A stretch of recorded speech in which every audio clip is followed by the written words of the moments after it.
Bismillahirrahmanirrahim. Kita lanjut lagi dengan nyamuk kulek ya. Ini nyamuk kulek SP. Sebenarnya SP di sini spesies ya. Jadi kulek itu banyak banyak spesiesnya. Jadi tidak disebutkan di sini satu-satu ya spesiesnya apa.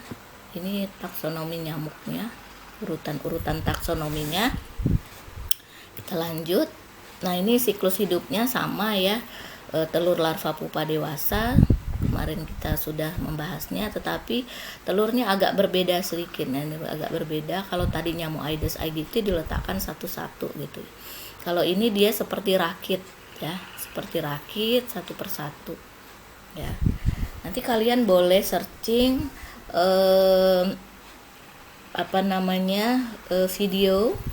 video di YouTube tentang nyamuk kulek. Dia meletakkan telur ya, telur nyamuk kulek ya. Bagaimana cara dia bertelur sampai berakit-rakit ini sungguh sangat menakjubkan ya. Kalian boleh searching dan saya sarankan kalian searching ya. Kita lanjut. Nah, ini larva kulek. Nah, ini larva kulek. Semua larva itu sama ya, dia punya segmen sampai 8 ya. Ini kepala, ini toraksnya ya. Nah, bulu-bulu pada toraks, bulu-bulu pada sipon di sini ya, kanal nih. Ini sama ya, maksudnya inilah untuk membedakan antara spesies kulek satu dengan yang lainnya. Nah, ya. Nah, tetapi yang untuk kulek, nah ini ya, untuk kulek dia berbeda. Dia ada juga kom di sini, tapi jangan sampai terkecoh komnya, ya. Jangan sampai terkecoh karena komnya beda dengan Aedes aegypti. Dia bulat seperti ini, ya. Terkadang juga nampak seperti ini, ya. Nah, tetapi dia ini di bagian komnya ini di sini. Ini di bagian sipon yang seperti ini. Jadi jangan terkecoh dengan Aedes albopictus ya. Aedes albopictus komnya seperti claw, seperti kuku. Dia ada di segmen ke-8, bukan di sipon. Nah, kalau ini dia di sipon. Kalau di segmen ke-8 bentuk komnya atau sisirnya kalau diambil salah satu dia bentuknya bulat begini. Nah, kemudian untuk membedakan kulek dengan Aedes aegypti itu pada siponnya. Ini siponnya panjang dan langsing. Tadi itu lebih besar dan pendek ya. Kalau pada Aedes. Nah, ini perilakunya ya.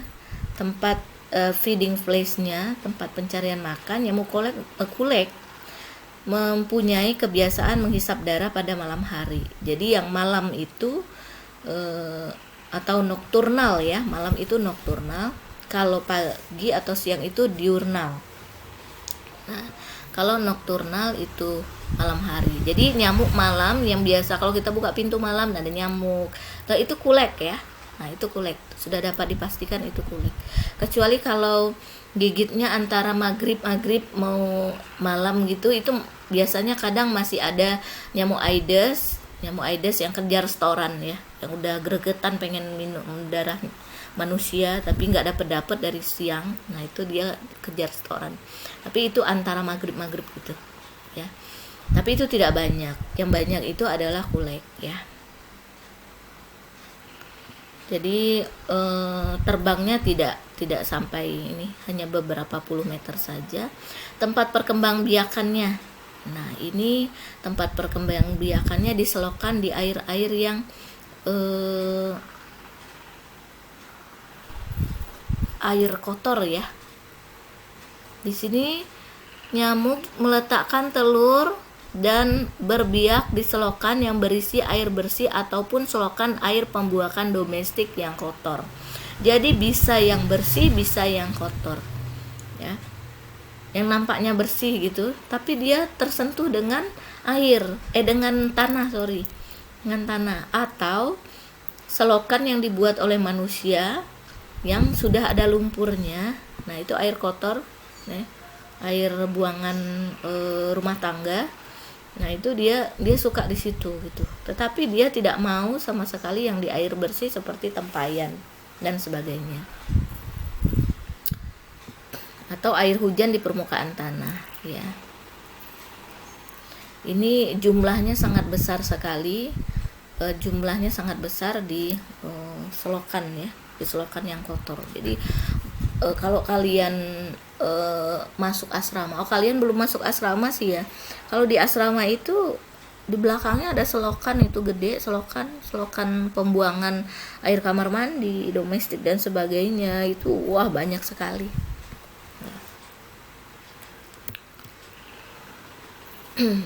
Nah, nyamuk kulek juga ada ya, beberapa spesies. Nah, itu berhabitat di sawah-sawah, ya. Jadi seperti nyamuk sawah. Nah, kulek yang spesies Gelidus, ya. Sifatnya itu zoofilik. Dia zoofilik itu dia menghisap darah binatang, ya. Karena di sawah itu biasanya ada kandang kerbau di sawah. Nah, itu ya. Dia menghisapnya di situ. Nah, kalian tugas yang kedua adalah, ini tadi saya udah sebutkan zoofilik ini menghisap darah binatang, ya. Kalian mencari apa sih zoofilik, antropofilik, eksofilik, nokturnal, atau krepuskular. Nah, ini apa sih artinya? Kalian tulis, ya, kalian foto, kirim di Google Classroom. Ini tugas yang kedua, ya. Nah, kita masuk ke nyamuk Anopheles, ya. Nyamuk Anopheles. Nah, ini taksonominya dari kingdom Phylum kelas Ordo, famili, subfamilinya, sampailah ke spesies Anopheles namanya. Anopheles SP di sini karena dia banyak, spesiesnya banyak sekali, ya.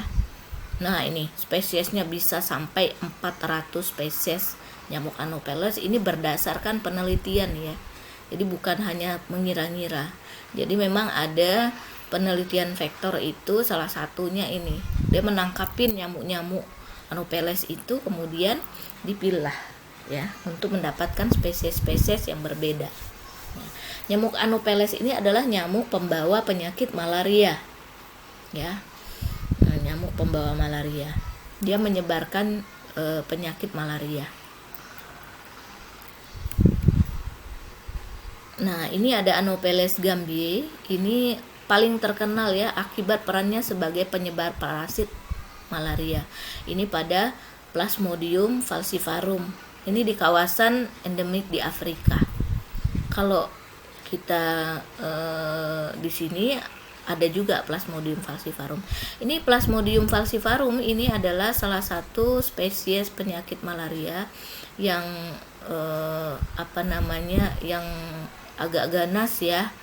Dia bisa menyebar sampai ke otak, bisa menyebabkan kematian juga, ya. Nah, Anopheles sundaicus, nah ini menyebarnya di Asia. Nah, ini kalau di Kalimantan Barat sundaicus, ya, menyebarkan penyakit malaria. Ada juga dia Anopheles yang menyebarkan atau sebagai vektor bagi cacing jantung pada anjing, ya. Dirofilaria immunitis. Jadi ada cacing jantung pada anjing, ya. Dia penyebarnya juga Anopheles ini. Nah, ini siklus hidupnya sama telur larva pupa dewasa, tapi telurnya modelnya kayak gini. Nah, modelnya seperti ini. Dia ada pelampungnya, ya. Jadi telur-telur itu dia diletakkan saja di atas air. Nah, nyamuk Anopheles dia punya larva itu dia berada di permukaan air, ya, larvanya, karena dia tidak punya sifon, ya. Nyamuk Anopheles itu tidak mempunyai sifon. Nah, ini. Jadi kalau di laboratorium kita ambil nyamuk, terus sifonnya nggak ada, berarti dia Anopheles. Mudah sekali untuk membedakannya, ya. Nyamuk Aedes aegypti, sifonnya itu pendek, gemuk, pendek lebih lebar, pendek agak gemuk. Kalau nyamuk kulek itu adalah langsing, panjang dan langsing. Kalau Anopheles tidak punya sipon. Nah, itu sungguh sangat mudah ya. Ini berkali-kali, ingat ya, dosen yang mengulang berkali-kali. Sipon beda, nyamuk ini larvanya, ini baru kita larvanya ya. Nah, itu ujian pasti keluar. Saya pastikan ujian nih keluar. Jadi kalian harus bisa menguasai bagian ini ya. Ya, untuk membedakan. Jadi jangan bingung karena nanti soalnya bedanya Anopheles dengan gitu.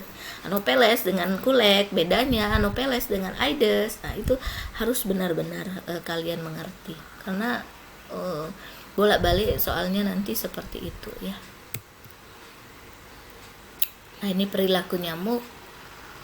Perilaku nyamuk Anopheles umumnya aktif menghisap darah pada malam hari. Ya. Jadi ada yang aktif mulai senja ya, menjelang tengah malam, dan yang sampai pagi. Jadi beda-beda spesiesnya. Ini nanti bisa kalian penelitian nyamuk Anopheles yang mulai dari menjelang dari senja itu apa spesiesnya, nanti menjelang tengah malam. Kemudian yang sampai di pagi sebelum menjelang pagi itu subuh, itu nyamuk Anopheles apa. Ya, ini bisa jadi penelitian. Nah, tempat perkembangbiakan nyamuk betina ini mempunyai kemampuan memilih tempat perindukan ya untuk berkembang biak sesuai dengan kesenangan dan kebutuhannya. Tapi biasanya nanti di rawa-rawa. Nah, di rawa-rawa tetap, tapi ada yang senang dengan kena sinar matahari, ini Anopheles sundaicus. Ada pula yang tempat-tempat teduh, jadi dia di bawah-bawah pohon gitu ya. Tapi tetap dia di rawa-rawa. Di air payau ada juga yang di air payau, campuran air laut dengan air tawar, itu di sungai-sungai ya. Sungai-sungai yang masih tenang ya. Jadi perilaku berkembang biaknya sangat bervariatif pada Anopheles ini, tergantung pada spesiesnya ya. Tempat peristirahatannya. Nah, tempat spesies ternyata mempunyai perilaku yang berbeda-beda. Tempat istirahatnya ya, ada spesies yang hinggap di tempat-tempat yang dekat dengan tanah. Ya. Tetapi ada juga yang hinggap di tempat-tempat yang cukup tinggi. Dia hinggapnya tetap dia di pohon, bukan di pohon, di tanaman-tanaman perdu. Bahkan ada yang di pohon, ada yang lebih tinggi dari tanah. Ya. Ada yang cukup tinggi, ada yang rendah, berarti di rumput-rumput gitu ya. Nah, ada yang tanaman-tanaman perdu agak lebih tinggi gitu ya. Itu dia hinggap di situ. Nah, pada waktu malam hari nyamuk yang masuk ke dalam rumah hanya untuk menghisap darah orang ya. Sebenarnya nyamuk Anopheles ini kan adanya di hutan tadinya tuh ya. Dia itu menghisap daripada nyamuk darah binatang ya, darah binatang, kera dan sebagainya. Jadi penyakit malaria itu adanya itu pada binatang primata ya. Primata itu dari kera-kera, siamang dan sebagainya, orang hutan. Cuman manusia ini yang meranggas masuk ke dalam hutan, mencari perhidupan lagi atau mencari lahan untuk berladang ya. Jadi kan kalau di kabupaten-kabupaten yang udah mendekati hutan itu biasanya orang-orang berladang itu masuk ke dalam hutan untuk berladang, membuka lahan berladang saja. Dia setelah membuka hutan dia bikin pondok-pondok seperti itu untuk istirahat dan tidur 1-2 hari, nanti dia pulang ke kampungnya. Kemudian nanti datang lagi untuk bertanam. Udah bertanam kan nanti ditinggal. Nanti sebulan kemudian datang lagi. Nah, itu ya. Nah, itu sangat rentan sekali untuk tertular penyakit malaria karena tadi ada di primata, ada di kera-kera atau siamang di dalam hutan, kemudian ada nyamuk Anophelesnya juga. Nah, ya. Jadi dia menghisap darah orang, sebenarnya darah binatang. Dia nyamuk ini menularkan daripada malaria itu kepada manusia ya yang datang. Oke, ini udah nyamuk Mansonia, kita di sini dulu. Nanti kita lanjutkan ke slide berikutnya.